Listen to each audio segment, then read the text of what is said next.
We are going to be demoing a wreath making, from the very base of our wreath. We're going to demo it for you today so that when you take all these materials home with you, you can actually do this, and you should be able to do it just fine. Because if there's one thing Teresa is very good at, it is explaining stuff. She teaches most of our classes on wreath making, or at least is involved somewhere. So I'll let you take over, Teresa, and when you're done the base, then Rena or I will take over and decorate it. So we are going to start with doing the actual base of the wreath, which we use a lot of greens that we trim off of our Christmas trees when customers buy their trees from us. So that is what we're going to start with our base.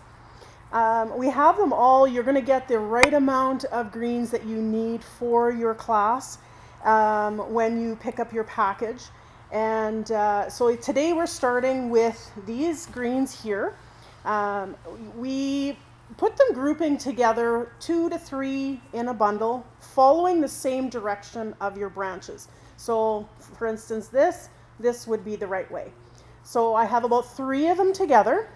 You're going to get a spool of wire, and right at the cut end, you're going to hold that wire a little bit, go about 2 or 3 times around just to make sure it's nice and secure. From there, you're going to work your way with your wire to the tips of the greens. So as you're wrapping, you're going along. I squeeze with my hand because you want a nice firm base. And I always keep it nice and tight. The wire is always nice and tight, and I work my way around. Very important that the wire does not have to be on top of one another. So you have to kind of watch that you're going at least about 2 inches apart on your wire as you're winding it down. So, and you can see how I'm squeezing and of the greens as I'm going all the way down. And the wires, this is where the wires, so you can see how far apart I'm wrapping them. They don't have to be on top of one another. And I stop in and around 2/3 of the way. Now I go with my next greens and I stick it right into the middle, making sure it's tucked behind that first wire or second wire that's there. The reason why I'm pressing it in the middle of there, it holds in better.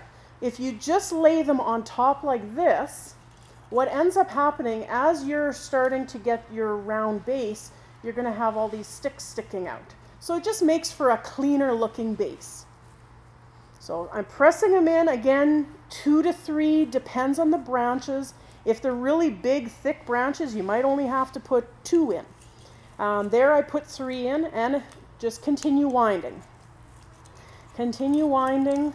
You basically want it to feel the same all the way, the same thickness all the way around. Right, correct? yes. And it's about an inch diameter. Anything bigger than that, it will get heavy.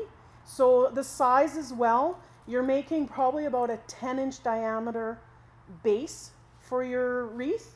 Anything larger than that, it will become very heavy, and it'll actually become an oval, and it won't be round. The weight itself will drag it down. The weight itself will pull it down and make it an egg shape.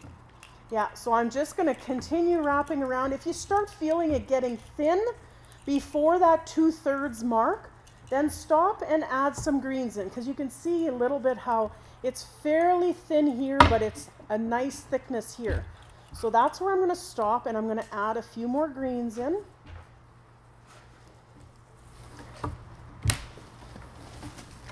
Got some really nice pieces of greens for the base. It's quite nice.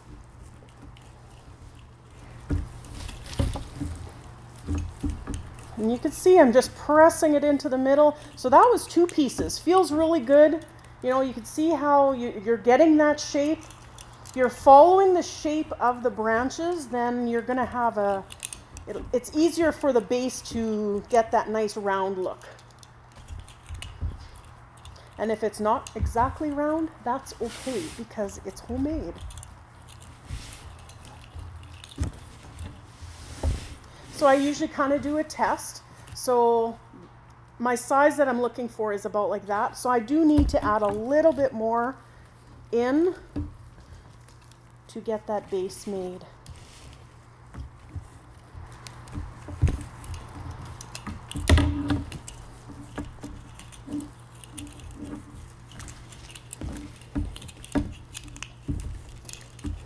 making wreaths from scratch is a lot of fun. It's nice to have something that you made yourself. Right from scratch, right? Right from scratch. I would say that of all the workshops that we do at Oak Ridge, I would say that the wreath one is by far the most common, because people like the idea of starting from scratch and then ending up with this thing that they hang on their door for everyone to see. I think that's why they like doing that. So as you can see, I'm always pulling my wire nice and tight. So that's really important, and it'll be even more important on the next step after we do the base. And I'll explain that when we get to that section, why it is good to keep it nice and tight. So now I have enough greens in my base. So the last part is, now what I have been doing, I'm going to now take these ends and I'm going to press them into there. So same thing, right into the middle. And you can see there's the base. So then I just do my final wrapping. Make sure that wire is pulled nice and snug so that that end doesn't want to pop out. And I'm now finished my base. No need to cut the wire off. We're just going to set that down so you can see the size. It's about a 10-inch diameter base. Because once... Sorry, yeah, no problem. And actually, you shouldn't cut the wire, right? No, you shouldn't cut the wire. If you're really strong and you break the wire off, then just wrap it a few times around and you're good to go again. All right, so now we are ready for the next part of the wreath. So this is just the base. Now what we're going to do is we are going to add the greens, the pretty part of the wreath, the finished greens to it.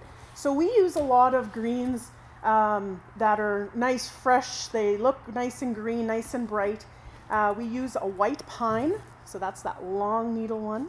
We use a red cedar, and we use, this is Douglas fir. There's also silver fir, which is very much like the one that we used out of the base. And so we will have both of these available. The silver side is really nice, so I use either the silver side or the green side. And then the Douglas fir also has a little bit of a lighter side to it. So what I'm going to do is I take a group of them together, get a nice bundle. So you're looking at, I would say, at least 4 or 5 pieces. So mix and match your stems and make sure they're either ways. And then where your wire ended, this is where your wire ended, you're just going to lay that on top of there. What I usually tell people to do is don't put it too far flat this way. You want it about 1/3 outwards and 1/3 down and 2/3 up, so that you're getting this nice full look this way. If you go too far up high, you're going to start seeing the inner base. Once it's all wrapped in, you can also do a little bit of fluffing later on. So from where the cut end is, so right here, that's where you lay it on top. I'm trying to do it so you can see from your angle.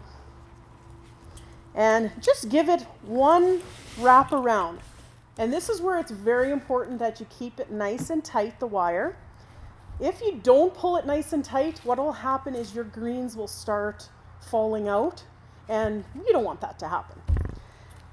So now after that one loop around, you're going to be working your greens this way. So your flow of your greens are flowing this way, but you're actually working now this way.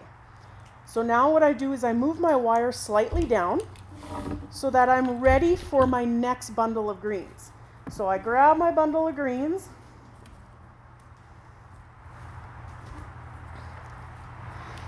so this is my bundle, and where my wire that I wrapped on my first bundle is here, this bundle is going to go at the halfway mark.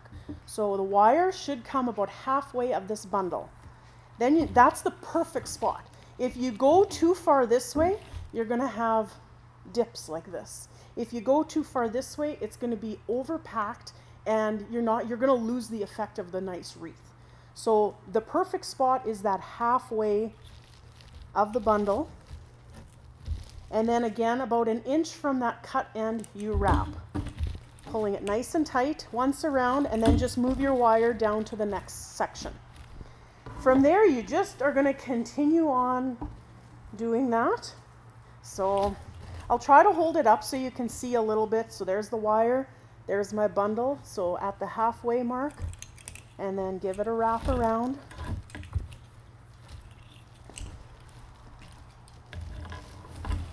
And you're moving it around. So you can see how the greens are already starting to really nicely flow.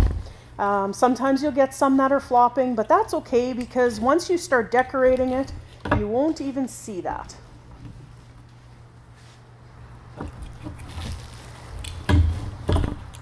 And this is one of the reasons why you don't have to wrap the base so heavily with wire, because you're now going over it again, technically, when you're adding your greens onto it. So now you're just adding more wire, and you don't need to add that much when you're doing the base initially.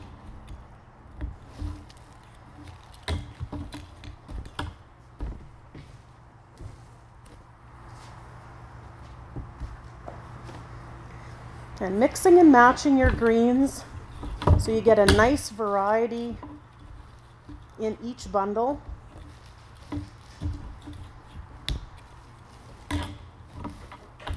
And if you choose, you want to add some different items into a different greens, you can always purchase, some of the other leaf greens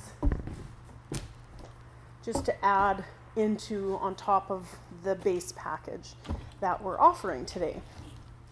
So why would you add some other would it just be for texture? For texture, yeah. You're giving, like, say for instance, Salal, which is a very nice big leaf.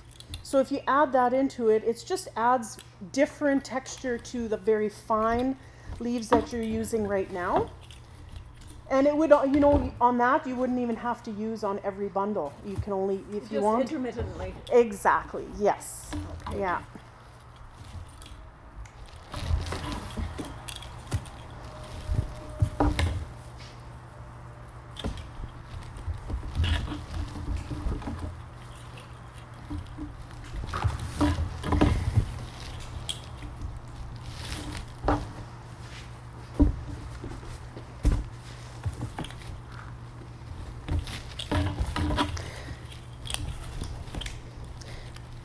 So when you pick up your package for your wreath, we will have all the greens that you need for your base. You will have all the greens that you need for the top layer. You'll have a spool of wire and all the appropriate items for decorating. These wreaths outside will last quite a long time, actually right through till it starts warming up and the snow starts melting. I would say that sometimes when you are when your wreath is hanging in the full sun, you'll get a little bit of browning, like later on in February or whatever, when the sun is actually starting to warm a little bit. But other than that, Teresa's totally right. They last for a long time.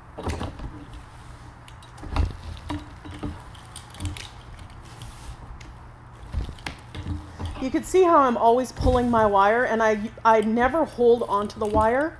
I'm always holding the spool when I'm pulling.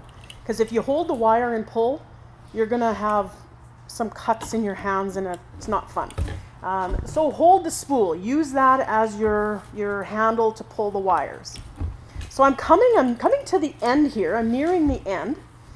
So I think I will probably use 2 more bundles, and then I will be at my finish stage of making the wreath. And I'll explain on the last bundle what you have to do. So I'm on my last bundle. So right here is the greens that I started with. Right here. This is my beginning. This is where I'm at. So kind of hold up these ones, tuck them underneath, It's a little bit awkward. If you need to have someone give you a hand with that, then that's good. So just kind of hold that away, wrap it around here, pull it nice and tight.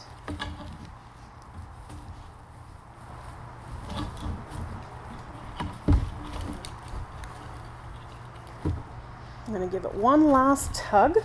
Now I'm going to turn it upside down before I do anything. And where's my wire cutters? Wire cutters are a good thing to have on hand. Now I'm going to cut my wire. I leave about 3 or 4 inches just so I can hold on to it. Cut that wire. Now, if everybody knows how to stitch or anything like that, that's all you're going to be doing with the extra wire, is take this piece of wire, tuck it in underneath the wires on your base. Do that about 3-4 times, just to make sure that that wire doesn't loosen and your greens will fall out. All right. I am pretty much there. I will show you what the wreath looks like now that it's all done. Oh. And if you do get a piece that falls out, all you have to do is tuck it in behind that wire and you're good. So there's your wreath. There's another one. It does happen. But also when you start adding your pine cones and your bow and everything else, then more wire goes on and you'll be able to hold that together. Yeah. Yeah, and if you see like some of them are a little bit flopping over, that's okay, because once you decorate, it'll all become, all lays back down. Rena is here and she's going to decorate the wreath that Teresa made, which by the way is beautiful. So part of our kit today that is going to come with your kit actually are 3 pine cones. We call this our traditional wreath. So we're going to use a traditional ribbon, this kind of thing, and some red berries, but Rena will show you how to put it together. All right, so what I like to do is always start with your berry. The idea is to cut a berry stem like this into 3 or 4 pieces, because as you can see, they easily break apart into clusters. I like to use groupings instead of having them scattered throughout, but it's up to you. You can always scatter 5 or 6 pieces throughout depending on the look you want. Groupings tend to make it a little bit more modern and monochromatic, whereas if you're going to spread them throughout, it's a little more of a traditional look on there. So when I'm cutting my berries, I'm going to take my wire cutters and I'm always going to kind of cut at the next stem. So the idea is that you don't have a piece of stem poking up out of the wreath that doesn't need to be there. So I'm just going to grab these. It does take a little bit of working depending on what kind of wire cutters you have at home. Rena, may I give you decent wire cutters? You may. All right, and then I'm going to take a piece of the wire that'll be provided. Now, what I'm going to do is I am taking the wire and I'm going between the 2 stems of the berries. The reason being, if you get a nice blistery day out there, you want them to hold taut to your wreath. So I've got them nice and twisted in here. I'm going to take the wreath now and I am going to actually pull the greens back and stick the stem of berry in here so that it looks like it's actually part of the greens as opposed to standing out from them. I'm taking my wire and I'm just giving it a couple twists around the back, and if you have any extra wire, just weaving it through your original wiring is perfect. So I've got 2 more little clusters that I'm going to cut off here, and I'm going to use the good wire cutters this time.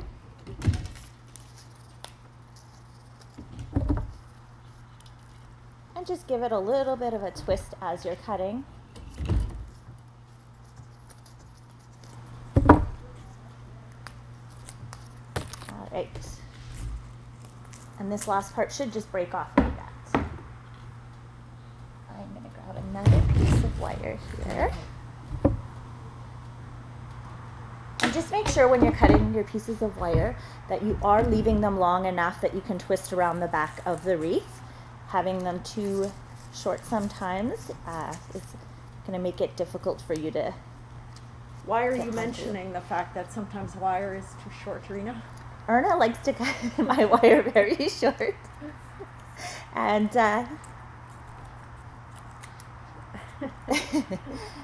So we're going to do the same thing over here. And I like working in thirds. You don't have to do that. You can definitely do more of a symmetrical look if you prefer. I just find it looks a little more natural when you're decorating to use odd numbers. So I've got 2 clusters here, and I'm going to save my last cluster for when I'm putting my pine cones on. So I'm ready to go ahead with my pine cones, and this one as well. You want to go ahead and take a nice piece of wire there, and the idea is to catch the bottom of the pine cone. So you're feeding it through the skirt of the pine cone, and just give it a little twist so that it stays on nice and tight. And what I'm going to do is I'm going to go ahead and place this one right over here where there's a bit of a thinner spot on the wreath. I'm saving that spot for my bow. You'll always notice that no matter how particular you are with your bundles, you are going to end up with one spot that's just a little thinner than the others, and it's always a nice idea to save that space for the bow because it'll fit better,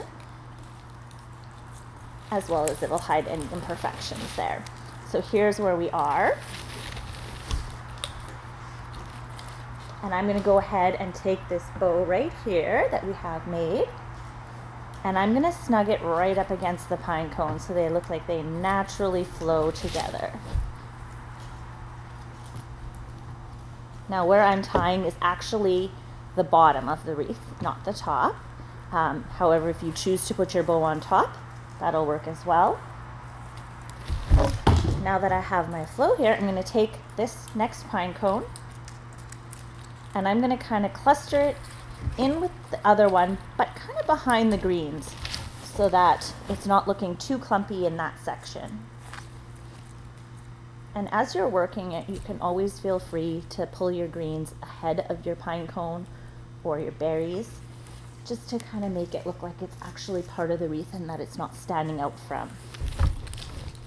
So I've got one more stem of berries here, and I am going to make that one go in the opposite direction. So I'm creating a bit of a bottom scape here, and then it flows around.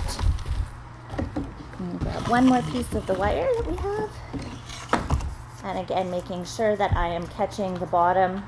If you don't have a double stem, you can always weave it through the berry like that so that you're actually catching and it's going to stay nice and secure.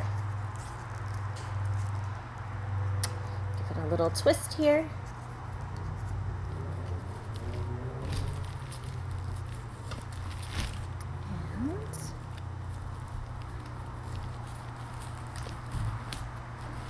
Work it into that part, and when you're doing this you want to lift up those greens again as well so that you're not flattening the greens against the wreath with the wire. You want the wire to kind of disappear in between the layers.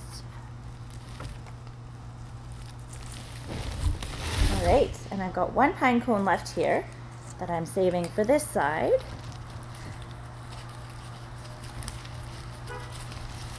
And I'm just going to kind of layer it in under here.